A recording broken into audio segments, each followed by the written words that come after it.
Hi everyone, so in this video we'll learn how to check if array includes object in JavaScript. So let's get started. Let's have a basic HTML structure here. Link to a style sheet. Add the script file at the bottom, which is script.js. We need one div element, one button. Let's make it check. We need one h1 element.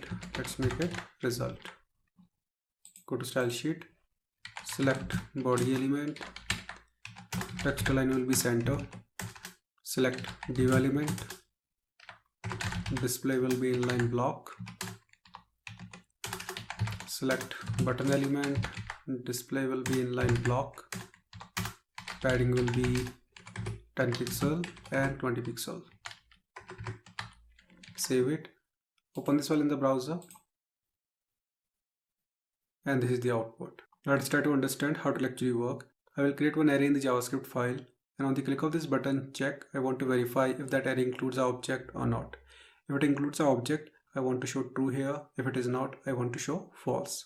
So let's go to JavaScript file. Let's select the button element first. Make it btn check. So it will be document.querySelector button. Select the h1 element. Let's make it result. We need one array. So let's make it users, and we'll have two names here, Peter and Marks. We need one object. So let's make it obj. Okay. It will have one property, and let's make it Jane. Add the event listener to the button, which is click. This is the handler function. Now to verify if this array is having this object, we can make use of includes method. So it will go like this. Result.innerText. Here we'll make use of includes method. We'll pass the object here.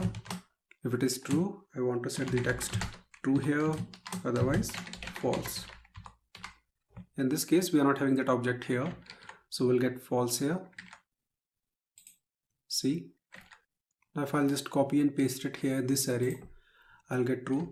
But before that, we should create the object, then create this array. Okay, let's type it here.